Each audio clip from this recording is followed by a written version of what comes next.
تمام نعمتیں اور آسائشیں ہونے کے باوجود حضرت آدم علیہ السلام نے جب جنت میں تنہائی اور اجنبیت محسوس کی تو اللہ پاک نے حضرت آدم سے اماں حوا کو پیدا فرما دیا۔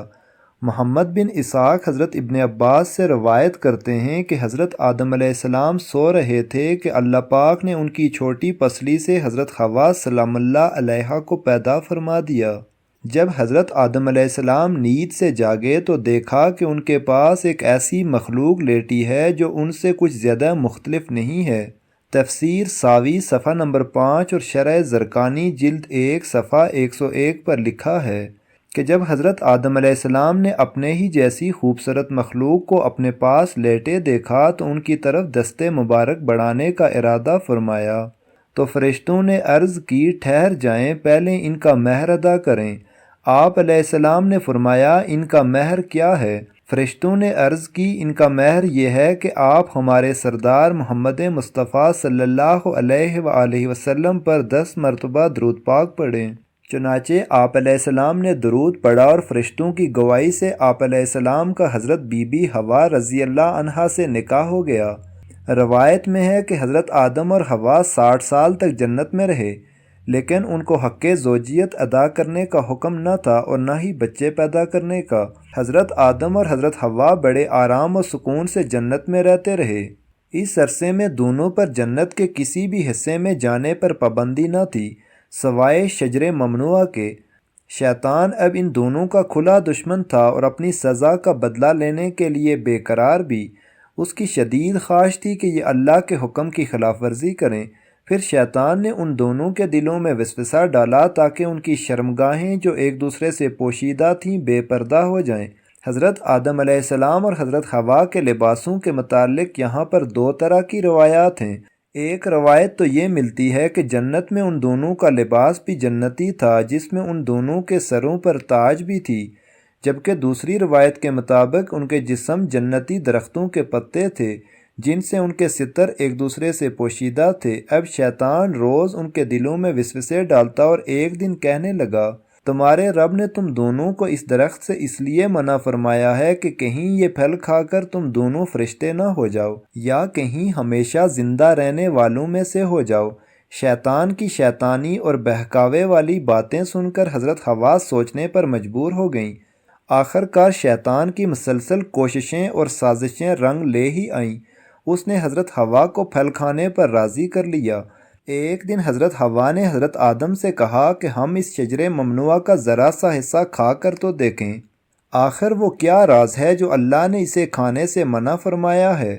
شروع میں تو حضرت آدم اس کے لیے قطعی طور پر تیار نہ تھے، لیکن پھر حضرت حوا کے مسلسل اصرار پر بادل نخواستہ وہ بھی راضی ہو گئے۔ خیر حضرت آدم و حوا پھل کھانے پر تیار ہو گئے اور ابھی پوری طرح پھل چکھا بھی نہ تھا کہ ان کی سترگاہیں ایک دوسرے پر عیاں ہو گئیں، جس پر دونوں نے پریشانی کے عالم میں جنت کے درختوں کے پتے توڑ توڑ کر اپنا بدن چھپایا۔ اللہ نے دونوں کو پکارا اور فرمایا کیا میں نے تم کو منع نہیں کیا تھا کہ اس درخت کا پھل نہ کھانا اور شیطان کے ورگلانے میں نہ آنا؟ یہ تمہارا کھلا دشمن ہے۔ دونوں نے جب اللہ کی پکار سنی تو مارے خوف الہی کے کانپ اٹھے۔ اللہ پاک پھر فرمانے لگا اب تم دونوں ایک خاص مدت تک زمین ہی پر رہو گے جہاں تم ایک دوسرے کے دشمن ہوگے اور وہاں ہی مرنا ہے اور اسی میں سے پھر پیدا ہونا ہے۔ الاعراف 25۔ پھر دونوں کو زمین کی طرف روانہ کر دیا گیا۔ روایت میں ہے کہ حضرت آدم ہند جبکہ حضرت حوا کو جدہ میں اتارا گیا۔ دونوں ایک دوسرے کو ڈھونڈنے لگے لیکن ایک دوسرے کو ڈھونڈ نہ پائے۔ حضرت سعدی لکھتے ہیں کہ حضرت آدم جب ہند میں اترے تو ان کے پاس حجر اسود اور جنت کے درختوں کے پتے بھی تھے جن کو انہوں نے زمین پر پھیلا دیا۔ حضرت ابن عباس سے مروی ہے کہ حضرت جبرائیل حضرت آدم کے پاس آئے اور گندم کے ساتھ دانے ساتھ لائے۔ حضرت آدم نے پوچھا یہ کیا ہے؟ عرض کیا یہ اس درخت کا پھل ہے جس سے آپ کو روکا گیا تھا لیکن آپ نے تناول کر لیا تھا۔ فرمایا تو اب میں اس کا کیا کروں؟ عرض کیا ان کو زمین میں بو دیجئے۔ ابن کثیر۔ حضرت آدم ایک طویل عرصے تک اللہ کی بارگاہ میں روتے رہے۔ ایک دن اللہ پاک کو حضرت آدم کی گریہ زاری پر رحم آیا تو اللہ پاک نے حضرت جبرائیل کو بھیجا کہ آدم کو معافی کی خوشخبری سنا دو۔ حضرت آدم خوشی سے سرشار بارگاہ خداوندی میں سربہ سجود ہو کر شکر بجا لائے۔ پھر حضرت جبرائیل انہیں لے کر مکہ آئے، جہاں حضرت آدم نے کعبہ شریف کی بنیاد رکھی اور حجر اسود کو کعبہ کی دیوار میں نصب فرمایا۔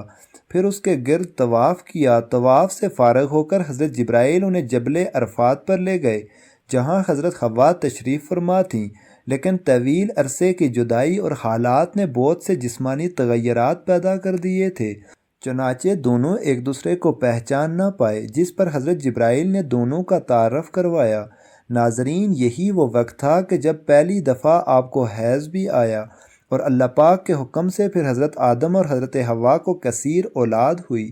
حضرت اماں حوا کے حمل سے جڑواں بچے پیدا ہوتے تھے، جبکہ جب آپ دوسرے دفعہ امید سے ہوتی تو پھر ایک لڑکا لڑکی پیدا ہوتے، اور اس طرح پہلے حمل سے پیدا ہونے والے بیٹے کی شادی دوسرے حمل سے پیدا ہونے والی بیٹی سے کر دی جاتی، یعنی ایک حمل سے پیدا ہونے والے بچے سگے بہن بھائی قرار پائے۔ تفسیر روح المانی۔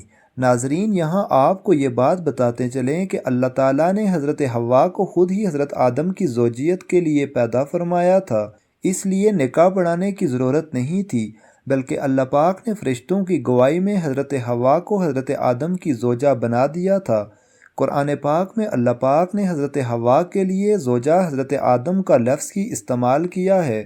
ناظرین، فرشتے حضرت آدم کی پیدائش سے آزمائے گئے، جبکہ انسان کو بھی اللہ پاک آزمائش میں مبتلا کرتا ہے کہ کون فرمانبرداری کرتا ہے اور کون نافرمانی کرتا ہے، اور جو دنیا اور آخرت کے بارے میں غور و فکر کرتا ہے وہ ایک کی دوسرے پر فضیلت جان لیتا ہے اور پہچان لیتا ہے کہ دنیا آزمائش کا گھر اور فنا ہونے والی ہے، جبکہ آخرت بدلے کا ہمیشہ باقی رہنے والا گھر ہے۔